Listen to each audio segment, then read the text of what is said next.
నాకు వెంకటేశ్వరుడి కన్నా వేరొక దైవము లేనే లేడు, నాకు వేరొక నాథుడు లేడు. నాకు దిక్కైన వాడా, నాకు నాథుడవైనటువంటి వాడా, నన్ను రక్షించవలసిన వాడా, నా యొక్క యోగక్షేమములను చూడడం కర్తవ్యముగా కలిగినటువంటి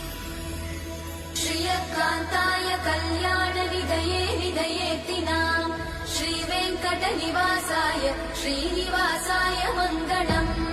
లక్ష్మీ సవిభ్రమాలోక సుభ్రూవిభ్రమ చక్షుషే సర్వలోకానాం వెంకటేశాయ మంగళం.